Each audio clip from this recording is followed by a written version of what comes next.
made for this. I was made for this. I was made for this. I was made for this. I'm not a product of the cages that they raise us in. Bred to be a king, I'm not a slave to this. They don't know fact from fiction. They don't know the blacks is missing. They don't know they trapped in prison. They don't know the path to prison was a math decision. They don't know the wrath is quickened. They don't know the ass they kissing on the path and mission to put their ass in prison.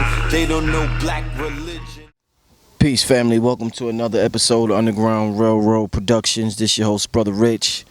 I'm out here in nature, Mother Nature with the red pill. KTL Know the Ledge Radio, KTL Media. I was having an interesting conversation with Red the other day, and we was talking about chess and we was talking about life.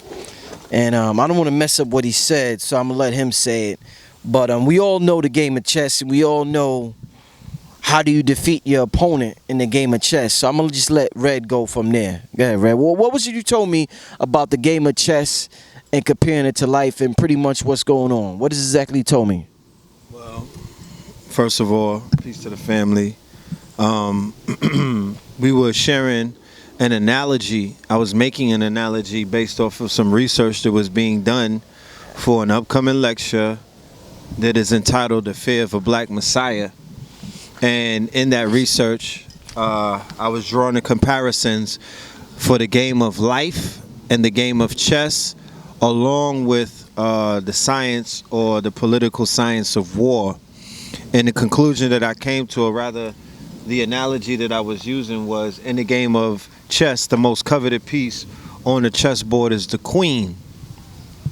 Then I drew a comparison by speaking of political science and in warfare, not modern day warfare, warfare from time immemorial, that the prized possession in all wars was the woman, affectionately known as the booty. So elaborate on that. You know, it just, everything that's going on right now, it just, like how me and you talked before, it always goes back to this household, this broken home, the man-woman dynamic. And when that home is broken, so many things could just, you start to see dysfunction everywhere. You see it in society, you see it in the household, you see it in the children. Then when they're adults, you see it with them as adults. Talk to me a little bit about this dynamic in this household, and how did it get to this level of what some brothers feel as though the woman buying into the whole system of white supremacy. Talk to me about it, and I know you want to talk about what just happened with the sister as well, so maybe you could tie that in as well, Red Pill. Indeed. Well, what we're talking about when we speak of the family structure being disrupted is the disruption of foundation. And when we speak about the disruption of foundation, what we want to do is to identify, to make that theory solid, or to bring that theory into the realm of fact by pointing out many of the pathologies or many of the ramifications of having broken foundations in both our society, our culture, and our nation for that matter. When we do the research on when the foundation was disrupted or broken, we immediately begin to see the ramifications of such. It was identified that in the 50s and also in the 60s, there were government programs or government policy that came out of different administrations.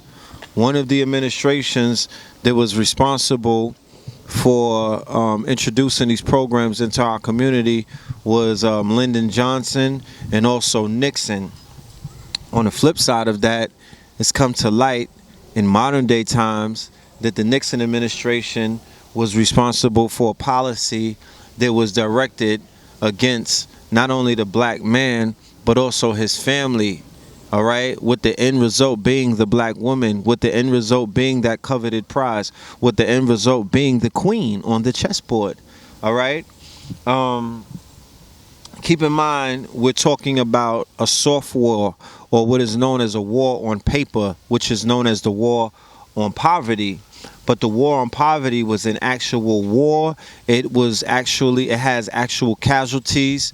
It would be more so placed in the category of what we came across when we read the book Behold the Pale Horse, and they expounded on quiet weapons for silent wars, meaning that policies, meaning that biological warfare, meaning that chemical warfare is implemented, meaning that there's a socio-political, economic agenda that is implemented into different neighborhoods, different communities, through different organizations, through the media, and other aspects to deteriorate what is known as foundation, which brings about structure. Okay, no house could stand without foundation. Right. So there was a compromising of our nation through multiple soft war tactics. One of the most detrimental soft war tactics was the flooding of heroin or opiates into our community that was state-sponsored. It was ramped up during the illegal war in Vietnam, which happened to be also a war for resources and a war for opium. All right?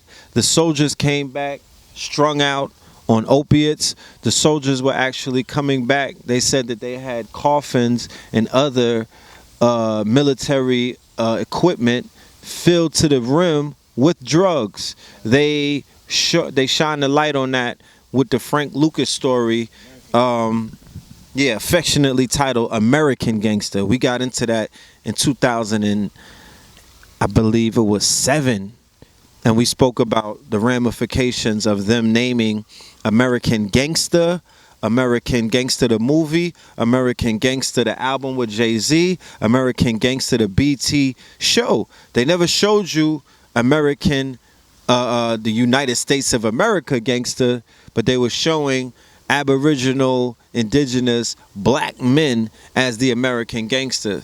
Now, when you want to get into the whole title of America applying to its original inhabitants, I do understand that.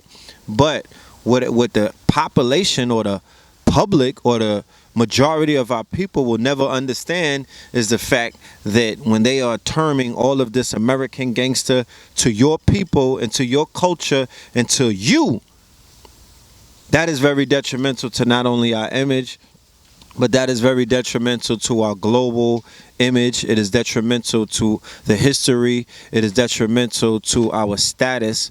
And it's also detrimental to who played a major hand in disrupting our neighborhoods and disrupting our economy, in disrupting not only the mental health, but the physical health, the economic and the spiritual health of our people as a whole. All right. And that was Pilgrims that had a big hand to play in that. And they don't show that in all of these shows. They mention that in passing, but some of these shows should really be focused on the hidden hand, or should really be focused on these crime syndicate families of a pink complexion that utilize their minions or utilize their pawns or utilize their bottom feeders or their knuckle draggers to carry out some of their atrocities. And these are the people that they hold up, like the Nicky Barnes, like the Frank Lucases, like the all of the drug dealers of the world that we've been conditioned to celebrate, and we've been conditioned to exonerate, because by celebrating them and by putting them to a high standard, not only are you exonerating them, but you are basically either you're subliminally or subconsciously or consciously co-signing not only their atrocities towards your people, but everything that they brought into this game that we're suffering from as a result right now.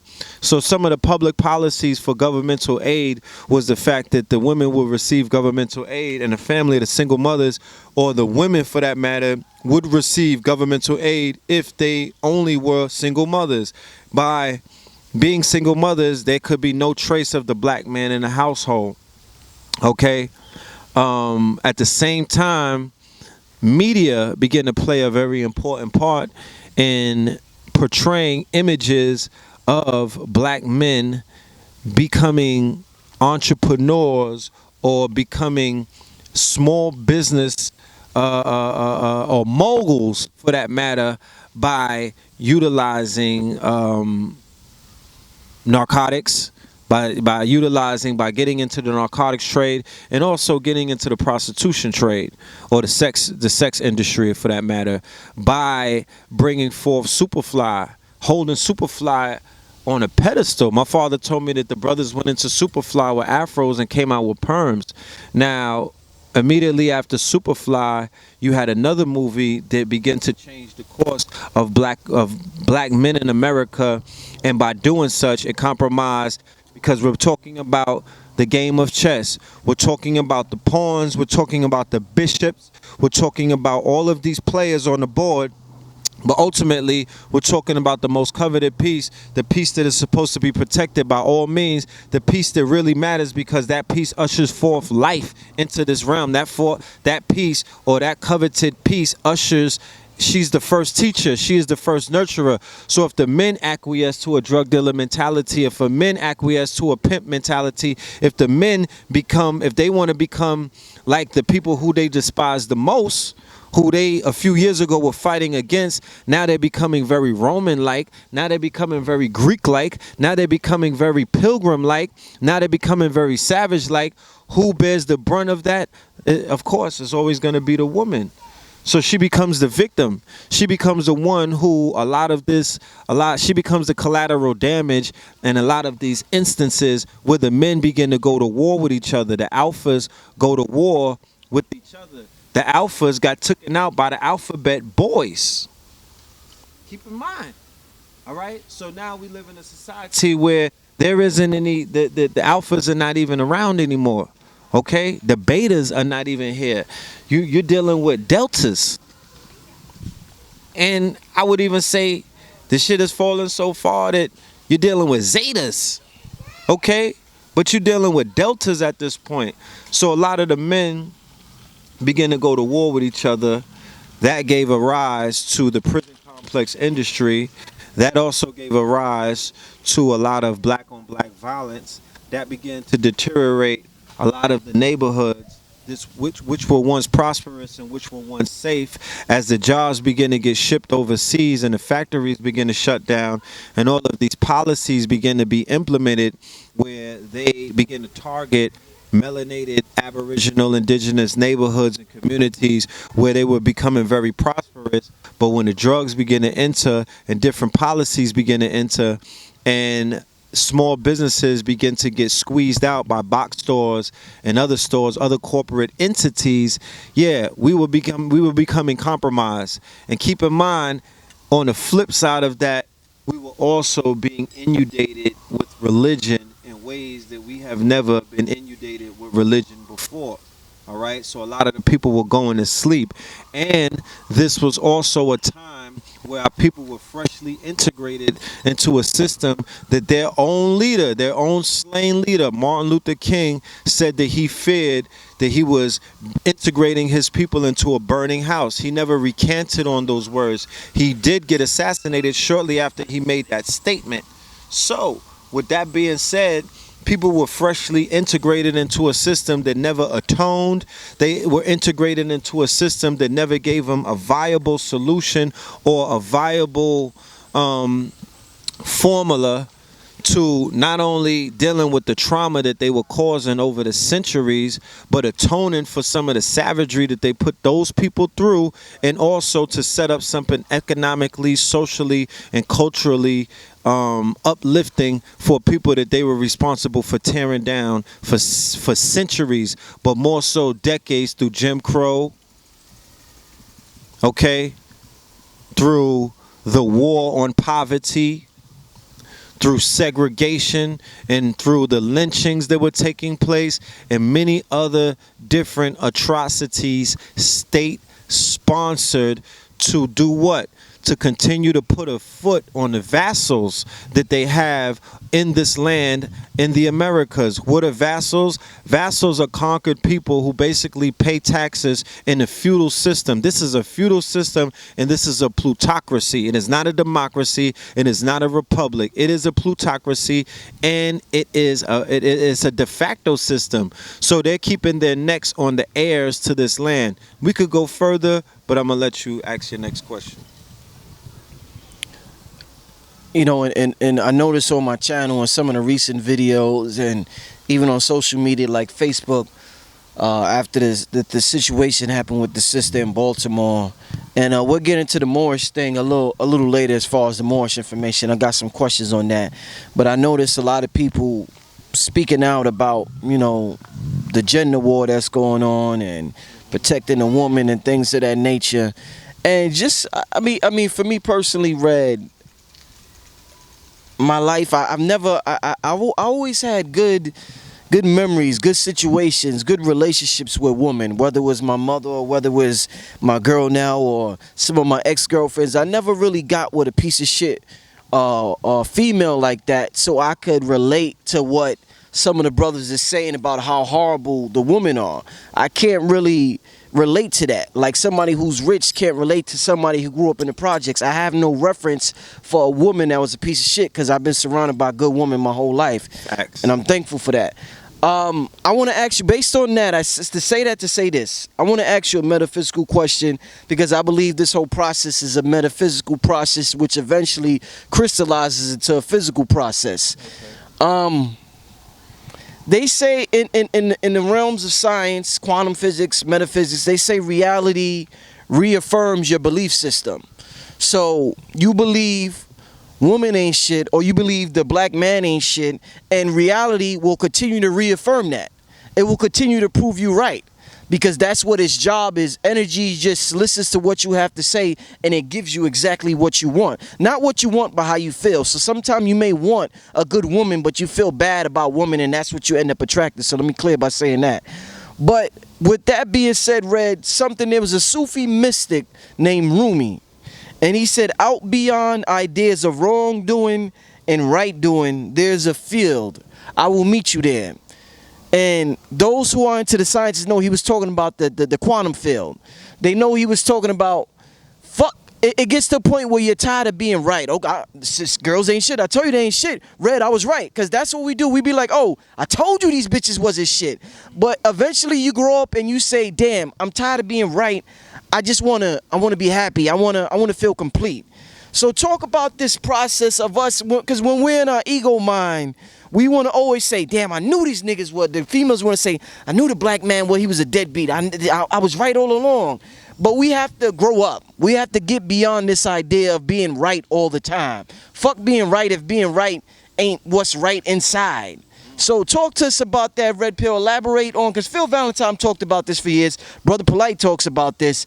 And I think it's time our people grow up and get into some deeper sciences and learn how to track what it is they're looking for. So could you elaborate on that for me, Red Pill? Wow, that was profound. That was a beautiful question, brother.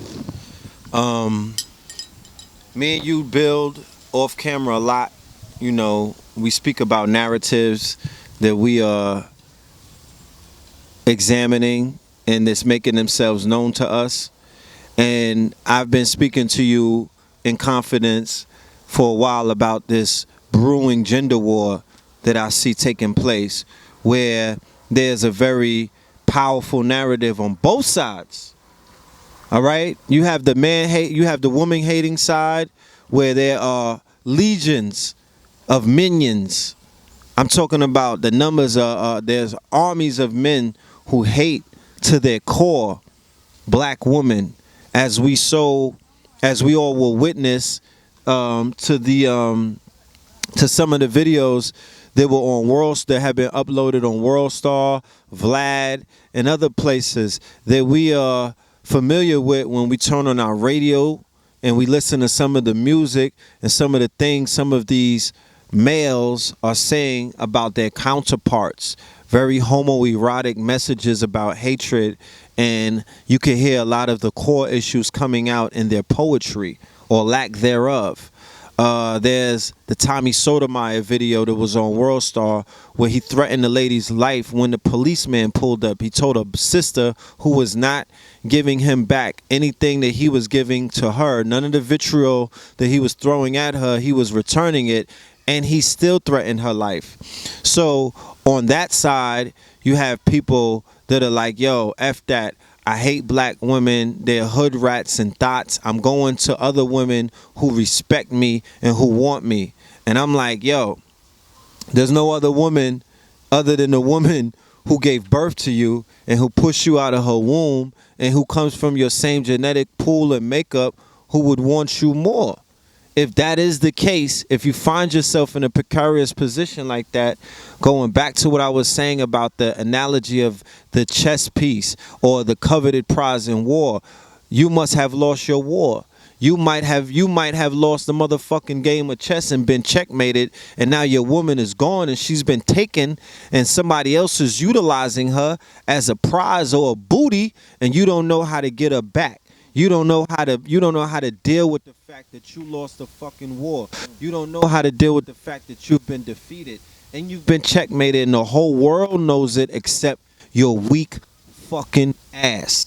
That's the problem. And then on the flip side of that, you have this growing contingency, an army of feminists, an army of women who are treating every single swinging dick that's out there like they were the ones who have caused pain, who have caused trauma, who have caused all kind of negative memories or experiences in their life based on some of the mishaps, based on some of the shortcomings, based on some of the immaturities that men tend to have.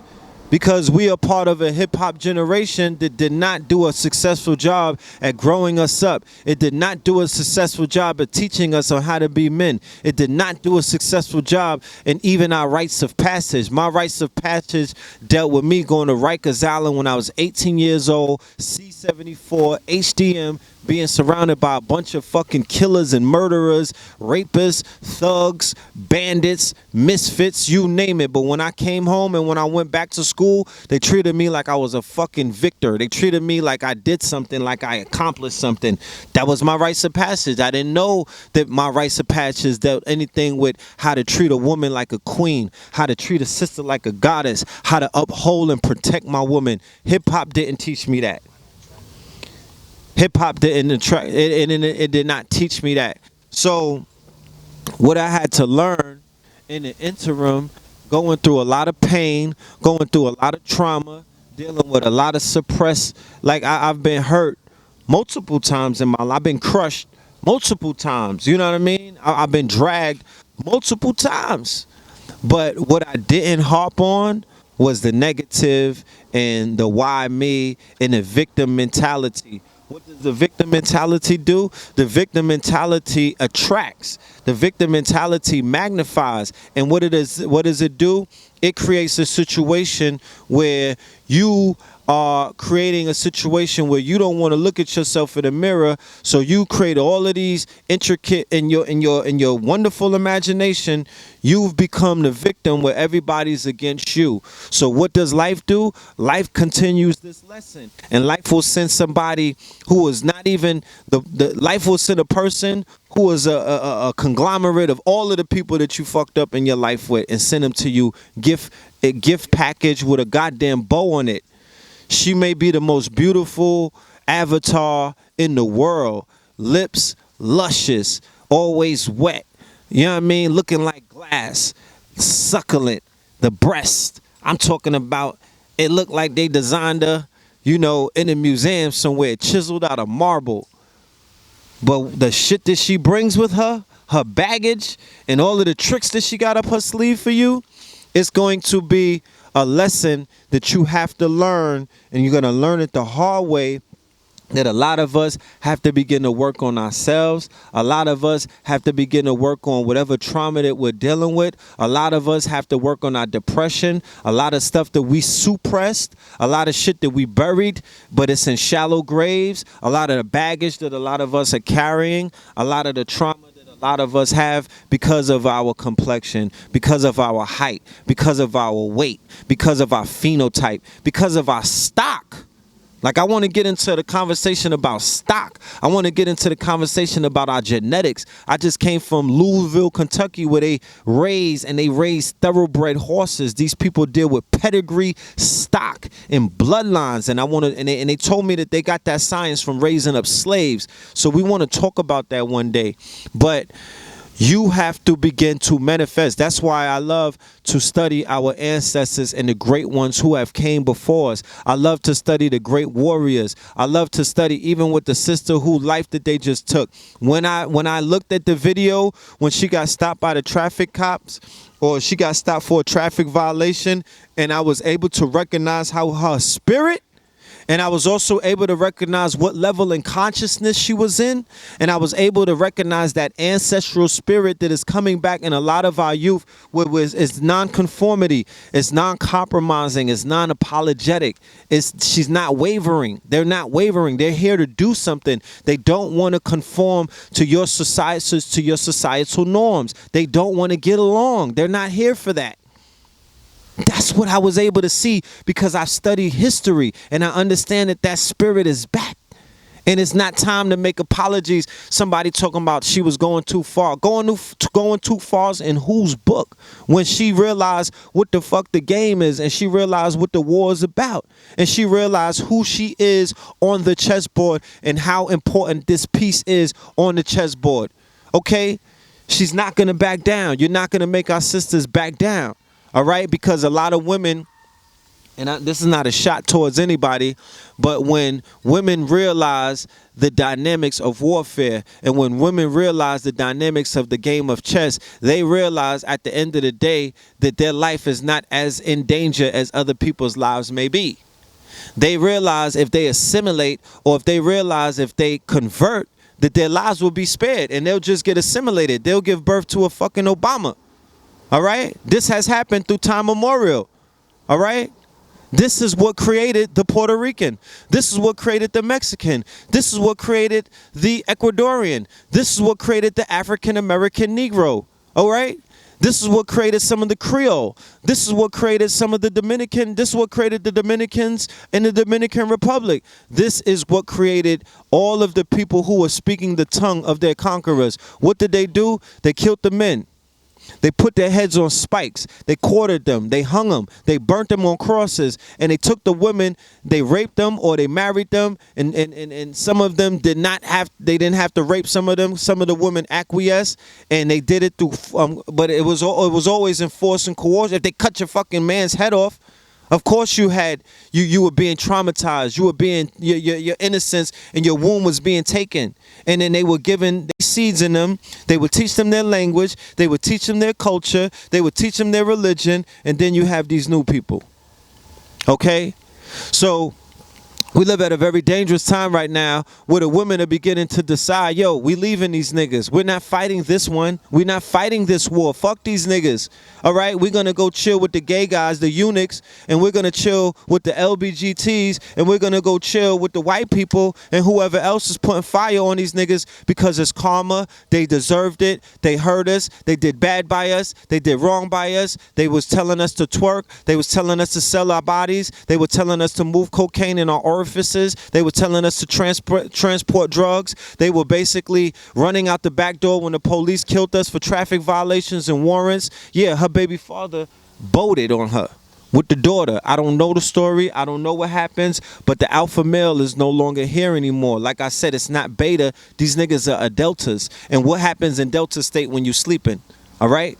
So we have to begin to focus on the good in our people. We have to focus on the higher self in our people. We have to focus on the fact that there's the law of dualism. There's the law of duality. There's the law of opposites. There's the law of as above, so below. So anytime that we're talking to our people, we know that there's two parts of our people. There's our higher self and there's their lower self. So even if I go into a strip club and I see one of these beautiful goddesses that are in there and they're in their lower self, why they're in their lower self? They're in their lower self because they're surrounded by lower frequencies, because they're surrounded by lower nature people, because they're surrounded in an environment where the conversation will always end up, yo, how much for some box? You know what I mean? Or how much for some fucking neck? They're not going in there talking about the sciences of, you know, the aura and the chakras and other things of that nature. Men are not necessarily in there at the end of the day uplifting our people. So the standards that they hold for the men are very low. So you see those clubs filling up. Why?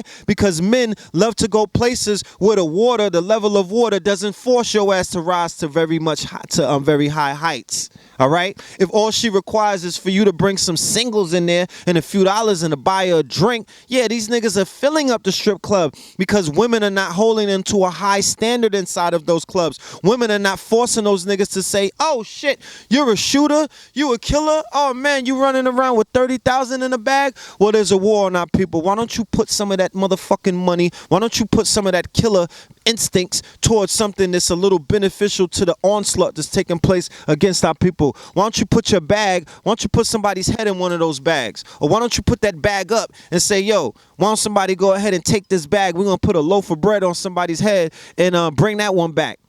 You know, I could say more talk, but that's cloth talk. We can't do that on YouTube right now.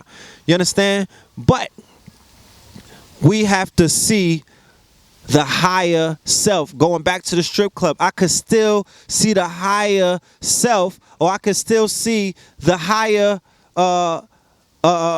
expression of that sister sliding down that pole or standing on top of the bar, spreading her cheeks and showing her yoni to the world while niggas blow weed smoke into it. Okay, I'm like, yo, even in her higher self, she's goddess. So who's going to help bring her up and for her to see her higher self? Who's going to show her the beauty in her and tell her you don't need to degrade yourself like that? You don't need to put yourself up for sale like that. Your body is your temple. Your temple is worth more than that. You don't need to degrade yourself. Do a fucking belly dance if you want to show your beautiful, curvaceous body. I mean, come on.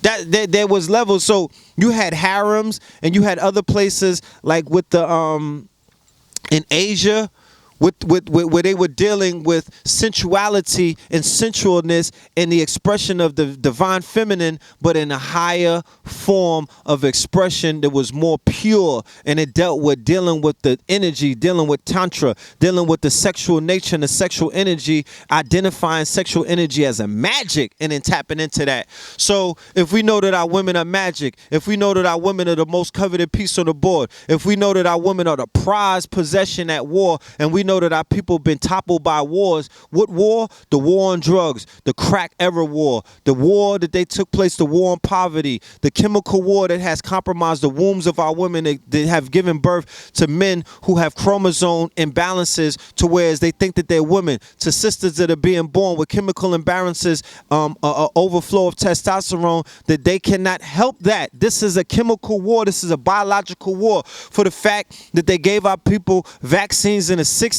And as a result, like Brother Polite was breaking down on the Breakfast Club interview, the result of the frequencies and the tones, those frequencies and those tones, even from the music, those frequencies and those tones are activating the dormant, cancerous,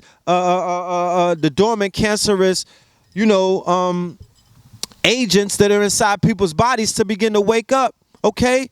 And to take forth. So a lot of people that were being vaccinated in the 60s and the 70s with the mercury and all of these other things that were cancer causing, what do we see arise in our neighborhood right now? That's cancer. That's war. The water in Flint is poison. That's war. The chemtrails got the air poison. That's war. All right? The media are portraying our people as animals. VH1, MTV, BET, and all other places. That's war. The radio and all of these other things are telling people to desecrate their women. The misogynistic campaign against our women is at an all-time high, and they're telling the babies. They're speaking to babies. They're marketing the 17-year-old, and niggas in their 40s are following that, and that's the shit that they're rolling with, not realizing that the music industry and the entertainment industry, every now they market only to a certain demographics, which are 17-year-old to 21-year-old. They have the most expendable income, but old niggas, even grandparents, are still following the messages, and they're following the images, and they're following the programs that the entertainment industry is giving them, so they're living out their third childhood. That is war, my friends. So with that being said, why are we focusing on our people in a war state where they're beaten down, broken down, at their bottom self? They're knuckle draggers. This is an analogy that I like to make, Brother Rich. This is the problem that we have in our community right now, Brother Rich, because like I said, we're dealing with time. Time is an asset and niggas are wasting your time. There's been a lot of time being wasted over the years. If we are in a college course, my father's a college professor, English college professor. He puts out a syllabus. People respond to that syllabus and they sign up for his semester. What if he started his semester and the first day of class, the whole room fills up and he goes inside of the class, opens up the window and then goes into the hallway and tries to stop people to come into his class, sticks his head out of the window and tries to stop the students who are going about their merry business. They don't care about what you're doing in your class. You got people who showed up to your class. You're not paying attention to them. You're trying to get new people. So what are we doing in this community? Niggas is focused on everybody but the community. They're not focused on the network. They're not focused on the goddesses. Why you focus on the people outside of our community that are downfall, that are downtrodden, and they are fallen humanity? And you're pointing out the fucking car crash. You're pointing out the cadavers, the walking dead. Like the brother said, if you're vibrating at a certain frequency, at a certain megahertz, you are legally dead. Scientifically, so people are walking dead. Why are you even worried about them? What about the people who woke up? The sister who got killed the other day and her 5-year-old son shot. She was alive. She was awake. So, with that being said, I'm not here to focus on the negative. I got dragged through the mud. I got slam dunked. My heart has been broken in 1,000 pieces. You think I'm going to get on camera and beat up on the sisters? You think I'm going to get on the camera and drown one of our sisters in one of these lakes because of what happened? I got to check myself. What the fuck did I do? How did I attract that kind of person into my life? How did I not pull my weight?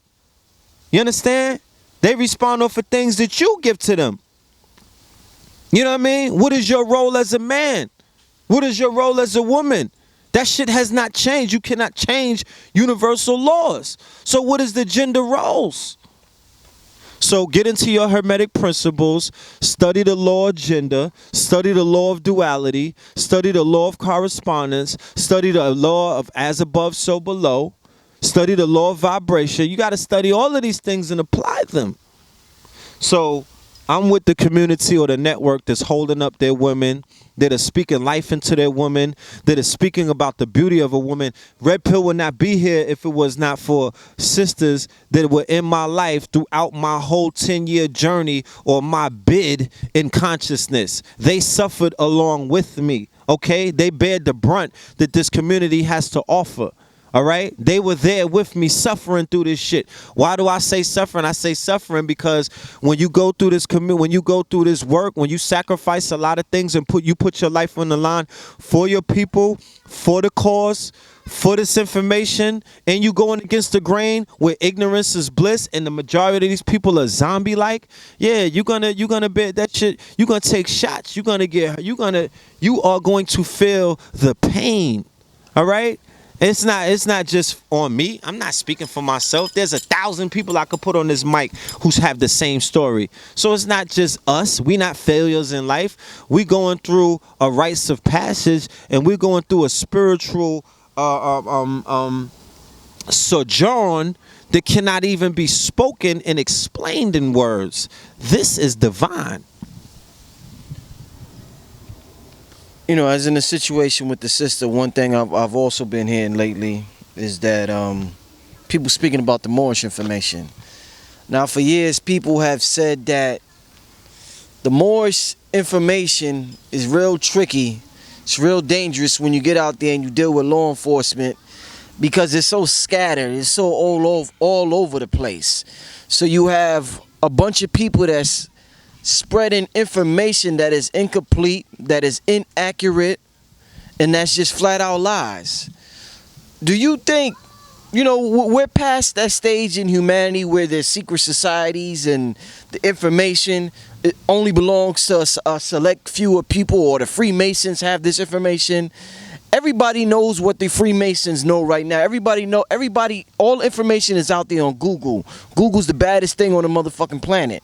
So people are taking this information and running with it. With that being said, Red, is it dangerous that all this information, whether it's Moorish, whether it's metaphysics, or these secret sciences that we have, is it dangerous that it's on Google for anybody to see, because a person will take it and misinterpret it and hurt themselves literally, Red?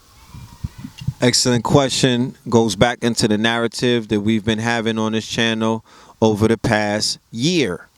Trap consciousness, the war on consciousness, all of these things are intricately related.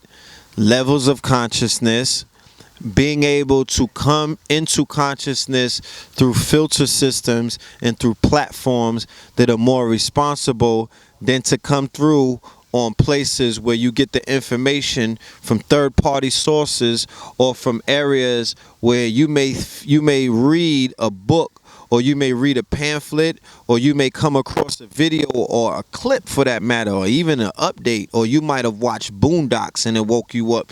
God damn it, the Chappelle Show could have woke you up. Hidden Colors could have woken you up. There are many things. Talib Kweli's newest song could have woke you up. I don't know. People wake up on different frequencies. They wake up in different times. They wake up at different intervals, and they wake up for different reasons. You feel what I'm saying? One of the reasons why Know the Ledge exists, one of the reasons why UGR, Underground Railroad, exists, one of the reasons why Sonetta and House of Consciousness, Baba TV, one of the main reasons why all of these media outlet platforms exist is to be the filter system to help people with the journey through consciousness, going through different schools of thought, going through different schools of knowledge, going through different master teachers' bodies of work, going through different master teachers' collectives of work, going through different master teachers or organizations' doctrines. All right? In the literature that is attached to each one of these different master teachers or these different organizations, they have literature that have doctrine, and inside of this doctrine comes ideology and other things that our people definitely, I'm saying not you have a choice or we could just bypass it and get on some other shit and pick up. No, you have no other choice at the end of the day. In my humble opinion, from what I'm seeing and from what I'm surveying, I'm saying that this is more important than the World Wrestling Federation. This is more important than the National Basketball Association. This is more important than the National Football NFL, the National Football League. This is more important than Major League Baseball. This is more important than the, whatever's going on in the realms of hip-hop, rap music, and break dancing, graffiti, backspinning, and all of that other things. Now it's twerking and doing the motherfucking nay-nay. This is more important than that. This is more important than DeVry Institute. This is more important than Trump University. This is more important than Phoenix Academy. This is more important than Howard University and motherfucking Princeton, Yale, and Harvard. This is more important than URL and the 2-on-2 battles. This is more important than anything that you niggas could dig up out of the realm of Nigger Dome, whatever, you know what I mean? This is more important than Love and Hip Hop Reunion. This is more important than Money and Violence. This is more important than anything that you could dig up in the realm of niggertry. This is more important than the new release of the fucking 11s colorway blue, black, and goddamn silver. It's more important than that. What's more important? Consciousness, information, knowledge. Knowledge is power. The sister had knowledge. The sister knew that she belonged to a de facto government. The sister knew the act of police. If you have a fucking delegation of authority, if you have a problem with that, if you feel that that's too harsh, if you feel that she doesn't have a right to ask a European pilgrim, a fucking occupier on this land that is not an American but a U.S. citizen, all right, if you feel that she doesn't have a right to ask somebody that, then you have a fucking problem. You need to re-examine where you are in time. what reality or what time zone do you exist in? Do you exist in Jim Crow era? Have you acquiesced to the Roots reboot? Do you exist in slavery time? Have you fucking laid down? Are you just willing to go along, my nigga? Are you what time? Because we all exist here, but niggas exist in different time zones. You could be standing next to somebody and their mind is in chattel slavery, a fucking groveling slave, okay? All right, and you could stand next to somebody and they're so futuristic with it that they exist in a time that you can't even fathom. Their mind is in 2020. Their mind is in 2030, and their body is just here. Catch up. All right, that's what's going on right now. It's called planes of existence. So niggas is on the same planet, but on different planes of existence based on consciousness, based on awareness. What are you aware of? I'm aware of the fact that time is centrifugal, that I exist in the past, the present, and the future. I could tap into that shit willingly. Like right now, boom, I'm here. This is what we could do. So you got to understand that the information that the Moors bring, the information that anybody dealing with law, what is law? Law is the language of the land. You cannot blame, at the end of the day, anybody for trying. What are you niggas doing in court? You're not even trying.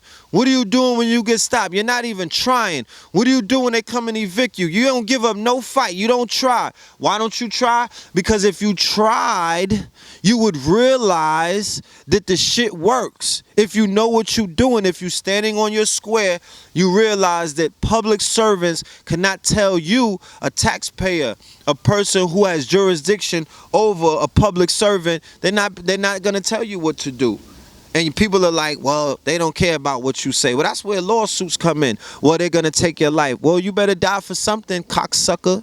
Fuck is you talking about? If they're gonna kill you for telling them what you're gonna do and your inalienable rights to not leave your children or not get out of your conveyance or not get out of your vehicle, if you don't feel like you want to get out of it, if nobody was injured and no crime was committed, you have every right to do such. If you don't want to let somebody into your house without a warrant, if you don't want to let somebody run through and ransack your shelter, if you want to stand on that, there's better things to do. We could have been watching The View. Oh, man, she could have just chilled and rolled up and then smoked the L and watched World Star. She could have lived another day so she could have watched Basketball Lives. The reunion is coming up. Oh, man, she missed out. You know what I mean? She could have just got the ticket so she could have went home and, cooked up some chitlins for those good little children in the back and then laid on the bed and watched some Pornhub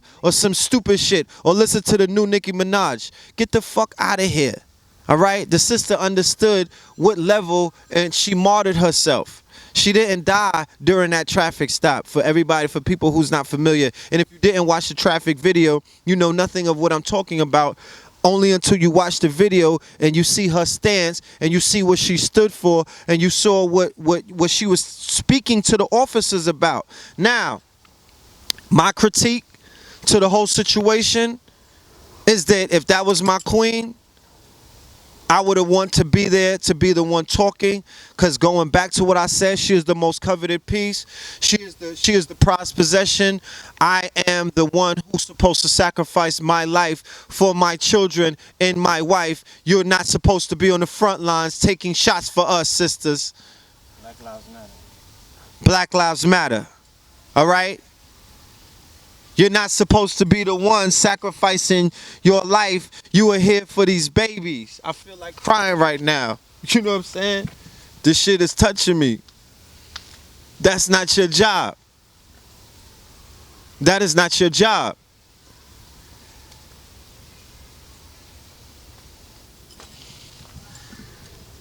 So,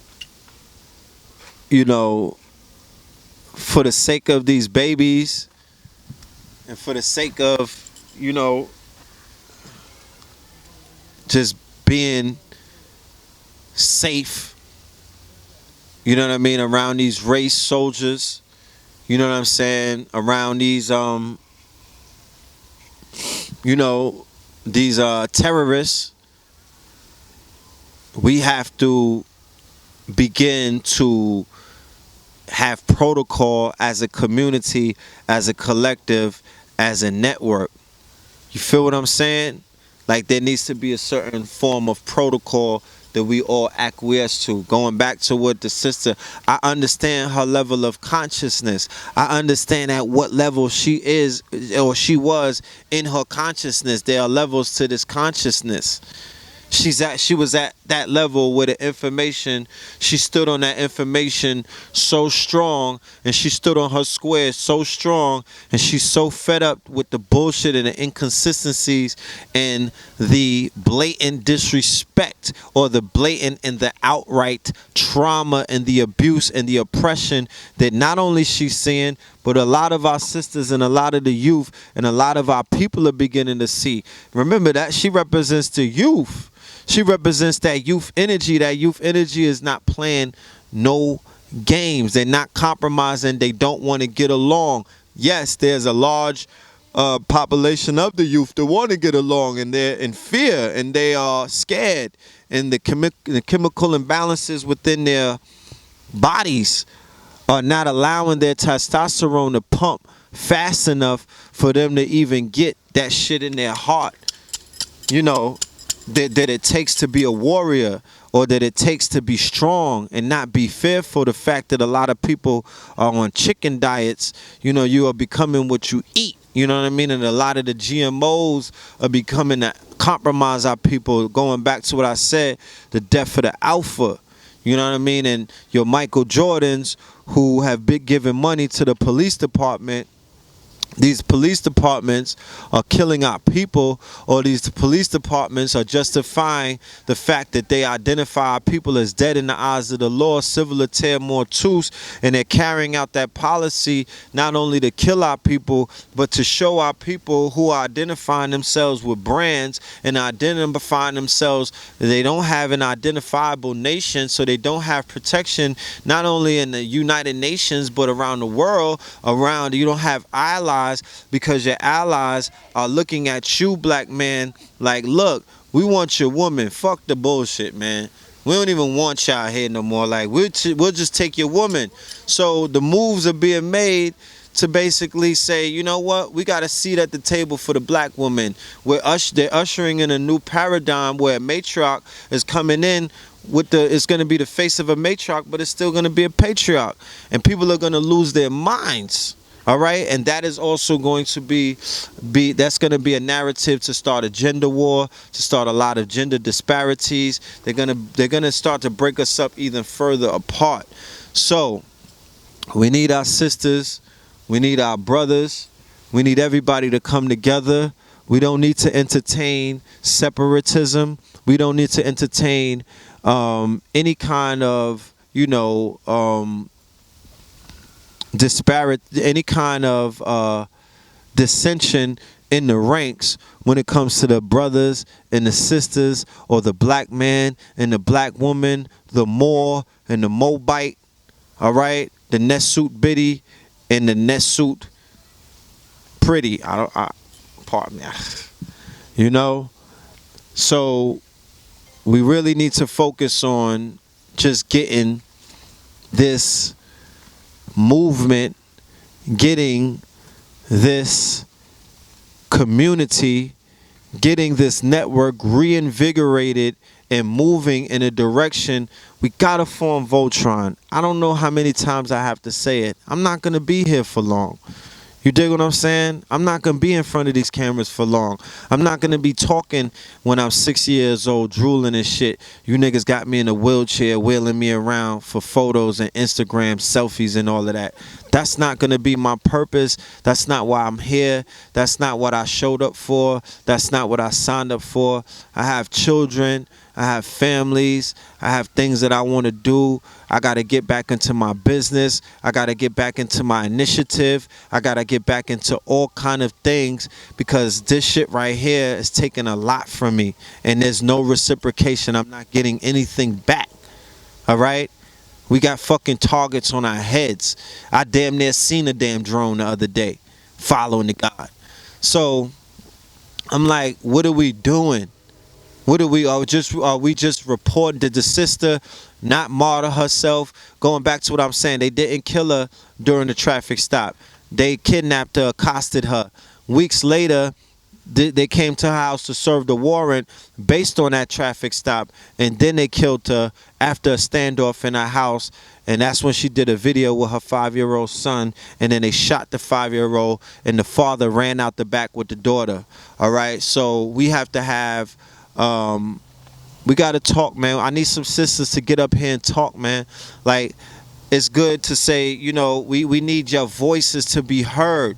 We need you to speak to your sisters. We need you to step forward and speak against some of the shit that we seeing that we not comfortable taking place in our community as men. As men. As men, it's not our duty. I'm not never gonna jump in no woman's face and try to talk down and talk to her about what I see and what I think that they need to be doing as a collective. That's the job of these sisters. We're gonna deal with these brothers. We're gonna talk to these bird ass niggas out here that running around, fucking around, you know, making this community a toxic environment. We coming to cut them niggas in pieces. You know what I'm saying? But right now, the war's on ISIS. But the war's on offset. You know what I'm saying? Because y'all niggas let them get away with that war on ISIS shit, not realizing the power of word magic, not realizing the power of suggestion. If they went over there, if they had the code of ISIS before the Europeans and pilgrims worshipped ISIS, like that's not a fucking secret in Europe. If they worshipped a goddess named Isis, which became the Black Madonna, which became their Marys and whatnot, and they went to war against her, and then they successfully created the image of that group of a woman. They did that in California recently. Then they're beating the drums vicariously. They're beating the drums to go and get Assata. Right? They're beating the drums to go and get Assata. They put her #1 on the list. Then they made the Moors part of the terror organization through the shooting in Baton Rouge. Then when they come to her house, they come to her house with the SWAT team because she's a Moor. So that's how they treating the Moors now. That's how they approaching the Moors, as if they're homeland threats or they're terror organization. And then they came in and killed her. What is taking place? What are they telling you? And then they made the brother with the dashiki who carved the RB in blood. You know what I mean? How did they know that he was still trying to write something?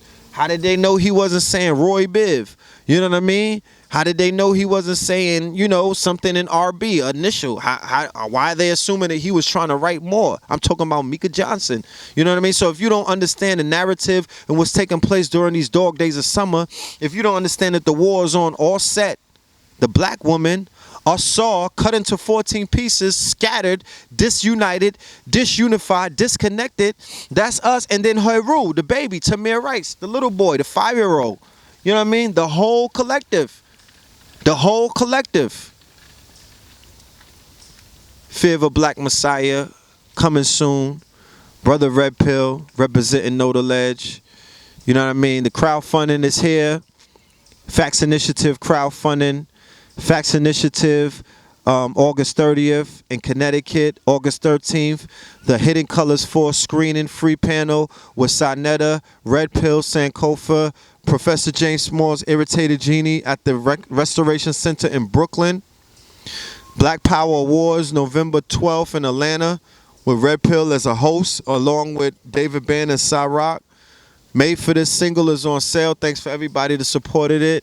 I'm tired though, man. I'm tired. I have so much that I want to do. I have so much that I want to accomplish. We have so much that we want to bring to the family in regards to moving this culture forward, in regards to moving the movement forward. But nobody is feeling us. They obviously not responding, so we becoming tired. The weight of this world is becoming very heavy. You know what I mean? So let's start working towards our better good. And you know, and I think it's very important that the people, I'm definitely going to include the Facts Initiative link in the description bar. It's important that this man has some great ideas, like genius ideas. And the brother needs some financial backing to get these ideas off the ground. And what I want to do is I want to show an example of how money, we don't spend money, it circulates. You know what I'm saying? If you get out that, yeah, it goes around and it comes back to you. And usually it comes back more than what you put out.